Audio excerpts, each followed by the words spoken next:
So, how did the reduction in force go? I empathized. Isn't it fun when we use soft euphemisms in a falsely compassionate, passive-aggressive manner? Yeah, euphemisms are fun. It's why I got into HR. So, it went smoothly? It went well. We really tried to put an empathetic face on the layoffs, but once we realized we really did not care about the long-term impact on any of the internal and external stakeholders, it became really easy to complete the layoffs with the effect of Sherman's March to the Sea. For those of you at home, that's from the U.S. Civil War. If you want to learn more, check out Books in Dewey Decimal System section 973.7 in your public library. The more you know. Who were you speaking to? I was stepping out of character for a moment and speaking to the audience during a brief teachable moment. I am about people. Terrific. I was concerned this layoff would adversely affect my enormous bonus or result in an unanticipated workplace violence event. Oh, heavens no. Our morale is so low that being fired from UPS Technologies is like getting paroled from a Turkish prison, but one with a sexual harassment and diversity policy. People are actually relieved to go, once the shock wears off. Never truer words spoken. I learned in my executive MBA program that workplace rampages only take place where people have embers of hope still burning within their souls and reasons to live for outside of work. Yes, sir. We stomped that flicker of humanity out with our complex human resources policy, lack of career advancement opportunities, prohibition of entrepreneurship and cumbersome approval policies. Plus, when the highest-placed women in the company are merely the roster of the secretaries you have banged, sporadically impregnated and shamelessly promoted, it encourages the most capable, honorable and talented women to flee the company.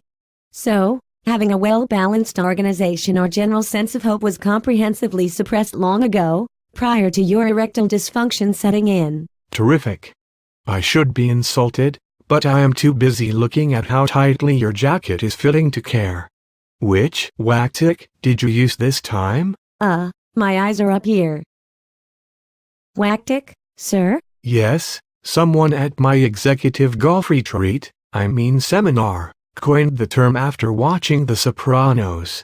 You take the word whack and combine it with tactic, just like in the electric company, and you get wactic. I love it. Well, we were thinking about doing the fake fire drill as our wactic this time. Ah, the one where you evacuate everyone, then deactivate their key cards while they are at the designated, safe distance location. Then, they return only to find that only selected retained personnel can regain entry while first responders are still there for protection under the ruse of a proactive fire drill, discouraging genuine mob outrage. I like the fake fire drill. I like fire trucks.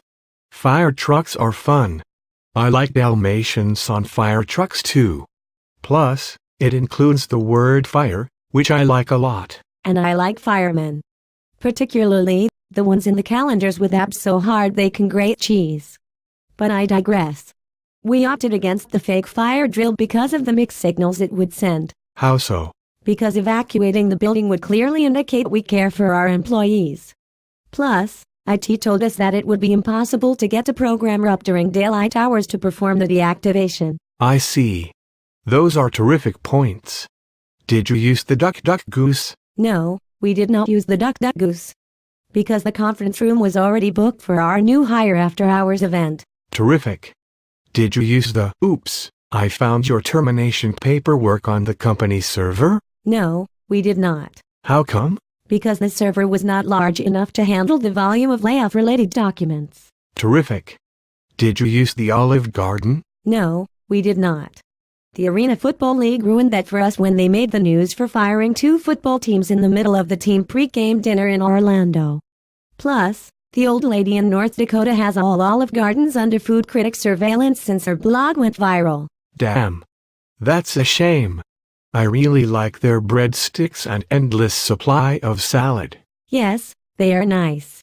They always have a rustic, Tuscan feel, and a calming fire in the fireplace which adds a lovely warmth to the room. The servers are always nice and the food seems like authentic Italian cuisine. The breadsticks are always fresh and tasty, and it is reasonably priced. See, old lady, I can rock the Olive Garden restaurant review too. Did you do the firing on the MySpace or on the Friendster? No, sir. We did it on Facebook. Friendster no longer has friends, just games for acne-riddled Star Trek fans that live in their parents' basement. If we had used MySpace, nobody would get the message until one of the endless supply of garage bands wrote a song about the termination and it got played on a real service like Pandora. MySpace is no longer a social network but rather an electronic hangout for drug-addled garage bands to ego-pit themselves in front of their meth-riddled syphilitic groupies. Terrific. How would you judge the effectiveness of the reduction in force? It went well.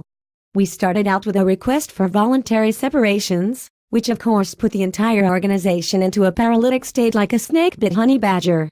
This reduced sales, drove up absenteeism, and turned inter-organizational cooperation into an intra-company ultimate fighting deathmatch that was a lifetime reenactment of the Saigon airlift. This, of course, only enhanced the need for even more dramatic actions midway through the process, which had the effect of turning what was the equivalent of a hangnail into a live disavowalment of the organization. Terrific. Do you see any long-term effects from this layoff? Nothing too bad. Just comprehensive shock, insecurity, abandonment and apathy. As a highly compensated executive, I believe those things should concern me. Shouldn't they? No. As your HR partners, we will compensate for that through decreased communication, increasingly restrictive HR policies and a new public relations campaign. But we will open access to YouTube to the employees so they can watch pointless cartoons about serious subjects and viral clips of kittens as a distraction. Additionally, we have commissioned a new $20 million employee survey regimen that will canvass the organization for its opinions.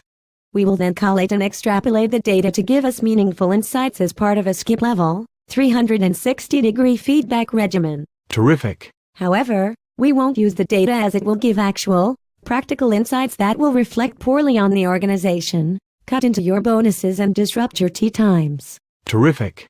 This pleases me. So there were no problems? There was one person from Denver who had cogent insights, but I expressed sincere empathy to him along with complimentary body language appropriate to the dialogue. Terrific.